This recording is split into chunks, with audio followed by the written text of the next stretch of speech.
Hi, I'm Josh, and this is my in the news assignment. For my issue, I will be covering U.S. military veterans suicide.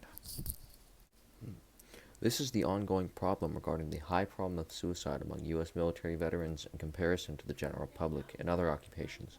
Every day, over 20 veterans commit suicide, a number that has not changed in a long time despite the efforts of the U.S. government and other organizations. Historically, military suicide rates have been lower than those rates found in the general population.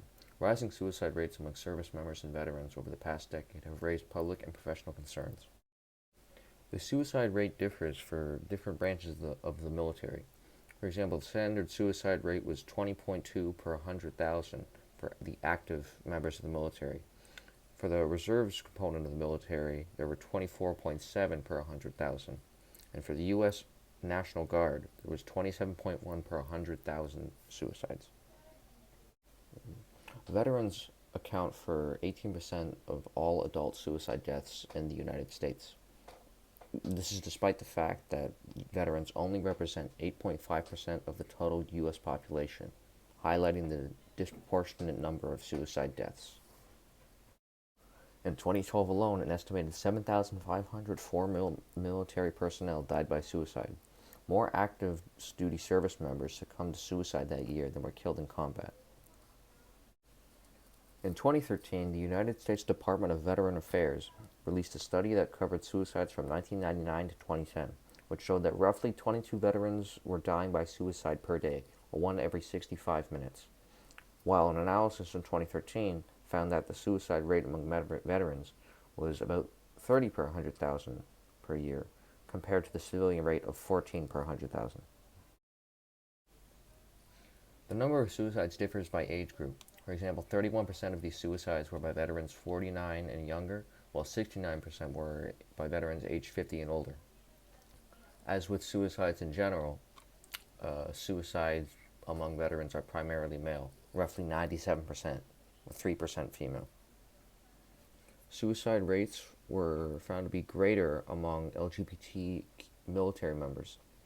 Suicidal thoughts and actions were found to be 2 to 3 times greater in LGBT active duty and veteran service members, while transgender veterans have found to commit suicide at double the rate of cisgender peers. There have been past government initiatives to combat this problem of disproportionate veteran suicide. One of the first pieces of legislation to directly address veteran suicide prevention was the Veteran Suicide Prevention Act of 2007, supporting the creation of a program to reduce incidents of suicide among veterans.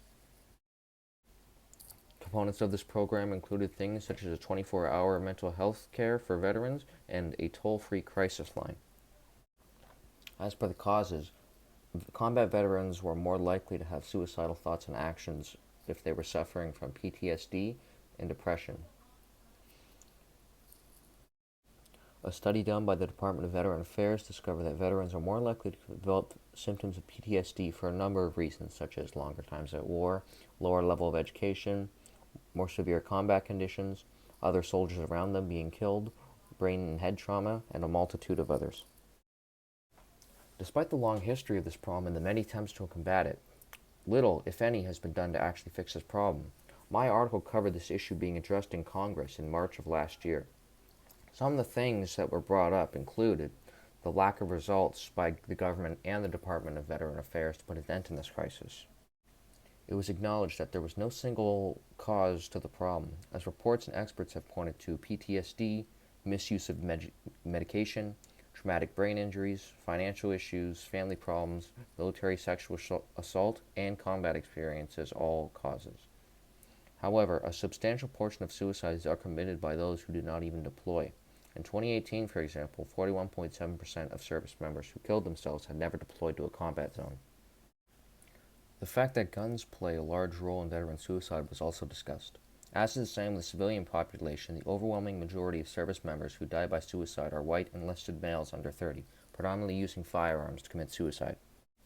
The American Public Health Association found that access to a firearm was a key factor in increasing one's risk for contemplating suicide, and the states with higher rates of gun ownership have higher suicide rates. It was also brought up that research shows that the use of gun safes and other locking devices can reduce the likelihood of suicide. Encouraging the use of these devices could have a significant impact on military suicide deaths. For my Catholic social teachings, I brought up the dignity of work and the rights of workers. I believe this social teaching relates to my topic because it describes the importance of workers to be respected and treated with care and decency, as doing so is a way of continuing to participate in God's creation. Similarly, making sure veterans are treated with respect and given the care they need is a way to make them feel valued and hopefully save their lives while participating in God's creation as we are making sure that they are protected. The second Catholic social teaching I chose was life and dignity of the human person. I chose this social teaching because it discusses the sacredness of human life and how dignity of the human person is the foundation of a moral society. It outlines that the measure of an institution is whether it threatens or enhances the life and dignity of a human person. This relates to my topic since human life is sacred, and yet over 20 veterans a day continue to take their lives. Furthermore, we can look at the institutions that are fighting against veteran suicide and see that despite the fact that people are committed to taking action against this problem, little has been done to actually fix it, calling into question the merits and value of said institutions. Thank you for watching. I am Joshua Kieran, and this has been my In the News.